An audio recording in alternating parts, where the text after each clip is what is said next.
We are living in an age where spiritual identity theft is running rampant. As much as I'd love to make some casual comments about certain groups of people running around claiming to be real news outlets, that would be too easy to expose. Even the most gullible among us should be able to recognize some imposters after a few decades, especially when they run promotional ads about themselves telling you how trustworthy they are. It would also be too easy to expose people that claim to be authorities when it comes to science, when most of us can spot their biases and illogical reasoning. What we really need is to trace all of these minor and secondary identity thieves back to the ultimate father of all identity thieves, the devil himself. To do this, you need a Bible. If you are hoping that your friends at school or coworkers or relatives are going to bring up this subject, then you are probably going to remain ignorant about this. It's the Bible that tells you that Satan wants to be like God. I will ascend above the heights of the clouds. I will be like the Most High. Notice that he didn't say the opposite of the Most High. If you are looking for someone who would be the exact opposite of God, then you'll never identify him. The devil wants you to be confused and mistake him for God. It's not a case of where the good guy wears a white hat and the bad guy wears a black hat. The devil wouldn't be that obvious, and he wouldn't look that sinister. You don't try to trick someone with counterfeit money by giving them something that is obviously not money. You give them something that looks like the real thing. The best way to train a bank teller is to not waste their time studying counterfeit money. No, the best way to train them is to have them get so familiar with the real thing that when a counterfeit shows up, they'll notice that something doesn't quite look right. If you are in tune with the real thing, when a counterfeit shows up, it catches your eye. And upon further examination, it can be set aside and labeled fake. This is why we need a good Bible. The more we spend time in God's Word, we'll be able to spot when a counterfeit shows up, trying to look like the legitimate real thing. We Christians used to be looking forward to the return of Jesus, but lately, a bunch of so-called Christians have gotten a bunch of gullible people to be on the lookout for the Antichrist instead. We aren't supposed to be looking for him because he gets revealed after we are out of here. And by the way, he won't appear looking like this. No one would follow him if he did, except for a few heavy metal fans. No, he will be part of a great peace process. A man of peace. He will slowly become a Messiah figure and world leader. And whatever happens and whatever he does will be a counterfeit. It's all identity theft. And the Antichrist will have his own prophet. This false prophet will be given counterfeit power.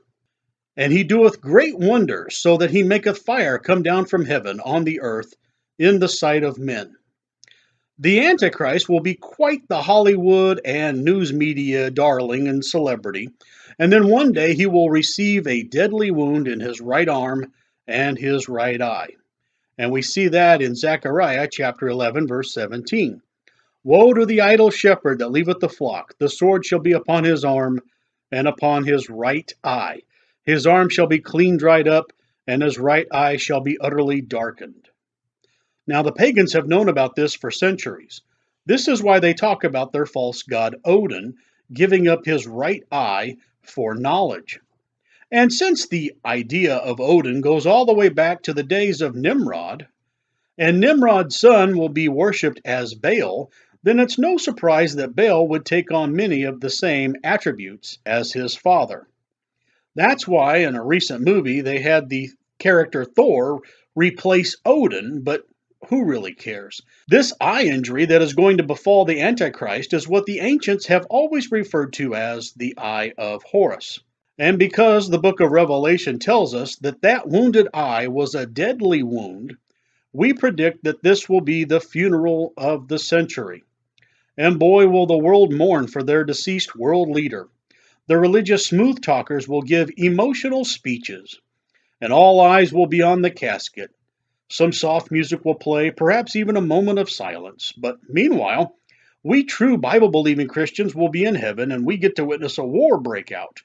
We'll get to see Satan as a red dragon stir up some of the angels to join him.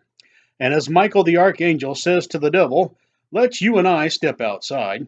And the devil is kicked out of heaven, and he takes a third of those angels with him, and he heads back down to earth. And about the time that the king of the bottomless pit comes up, we are about to have a meeting of the minds, so to speak. The king of the pit comes up, and the devil comes down, and they meet inside the body of the man of peace.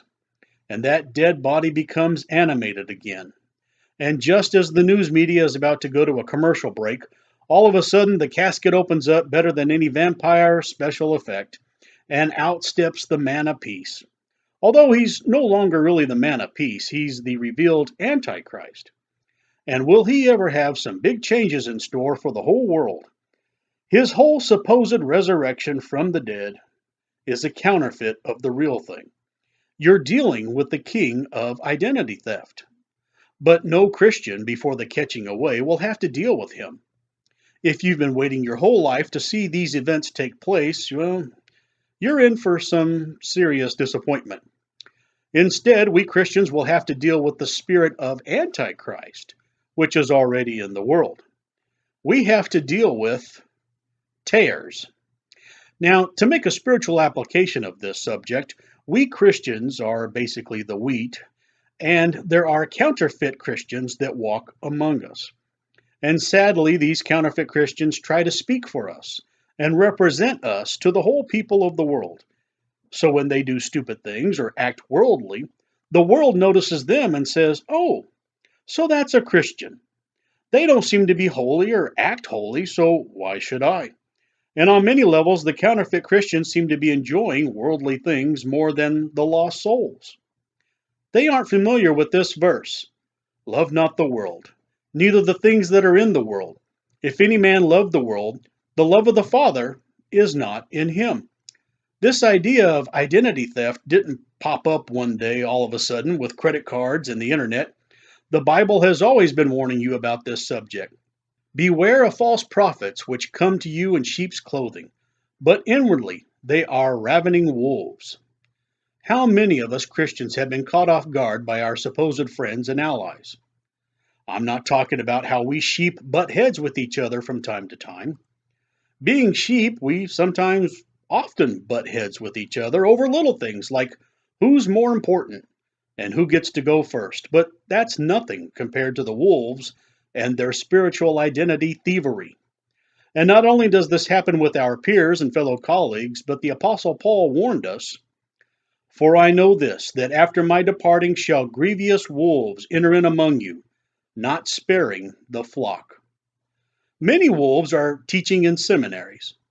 Many wolves are volunteering to look after your children while you are too busy doing your own thing. Many wolves are singing uplifting songs on the radio and in the worship service. But maybe you haven't been bitten by these wolves yet. Maybe you are still trying to fit in with them. After all, we're supposed to try and get along with everybody, right? Maybe we can reason with them. Surely there's a little good in all of us. But no matter how pure your motives are, it will not work in the long run, because that spiritual identity thief will not be satisfied with just pulling the wool over your eyes. If you crave the world's attention, well, don't worry. They have big plans for you. Beware of the smooth-talking ministers. Instead, get closer to God and not closer to the world, because one day the mask will come off